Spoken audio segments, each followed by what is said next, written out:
এই অনভিপ্রেত, দুঃখজনক, বলার ভাষা নেই যে ঘটনা জনগণের দ্বারা নির্বাচিত একটা সরকারের সঙ্গে করা হয়েছে প্রতিক্রিয়াশীল শক্তির দ্বারা।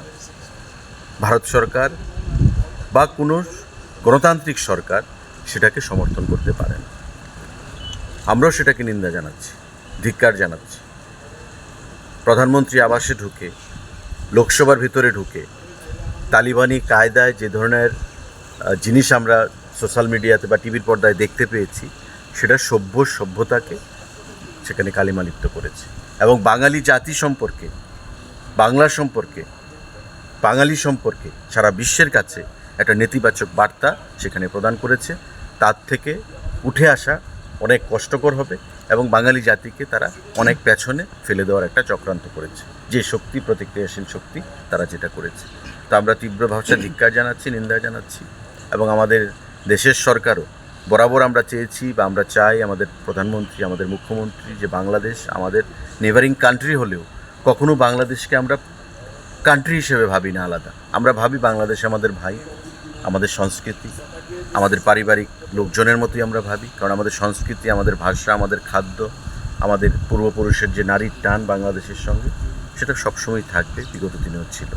তো স্বাভাবিকভাবেই কাঁটাতারের বেড়া আমাদেরকে আলাদা করলেও আমাদের মানসিকভাবে, মনের দিক থেকে আমরা আলাদা নই। কিন্তু যে ঘটনাটা ঘটেছে সেটা একটা বৈদেশিক শক্তি কিছু মিলে ভারতবর্ষের সঙ্গে বাংলাদেশের যে সম্পর্ক, সেটাকে নষ্ট করার জন্য সে চক্রান্ত করেছে। সময় বলবে আগামী দিনে বাংলাদেশ এবং ভারতের সম্পর্ক কোথায় যাবে।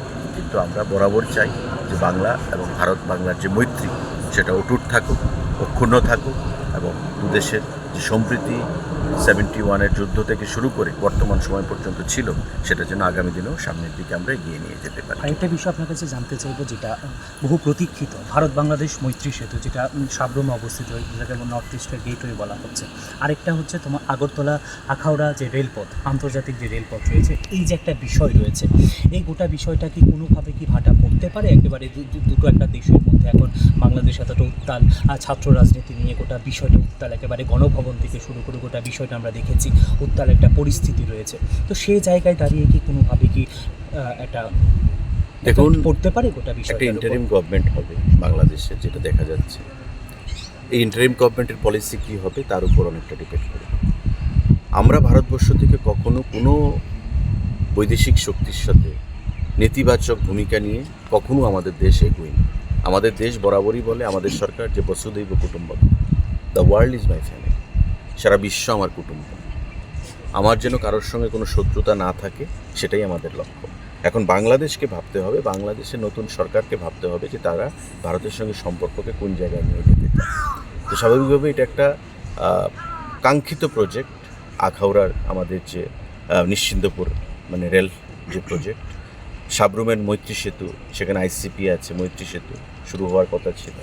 আমাদের আগরতলা থেকে চিটাগং পর্যন্ত ইন্টারন্যাশনাল ফ্লাইট কানেক্টিভিটি, সমস্ত কিছু মনে হচ্ছে আপাত দৃষ্টিতে যে থমকে গেছে। কিন্তু আমার দৃঢ় বিশ্বাস যে দুদেশের সরকার সে বিষয় নিয়ে আন্তরিকভাবে প্রচেষ্টা গ্রহণ করবে এবং আগামী দিনে বাংলাদেশ সরকারের যে নতুন যিনি মুখিয়া হবেন বা ইন্টারিম যে গভর্নমেন্ট, সেটা বিগত সরকারের যে অসম্পূর্ণ কাজগুলো, সেগুলোকে সামনের দিকে এগিয়ে নিয়ে যাবে এবং মানুষের উন্নয়নের জন্য, দেশের উন্নয়নের জন্য যা পদক্ষেপ প্রয়োজনীয়, সেই সমস্ত পদক্ষেপ গ্রহণ করবে।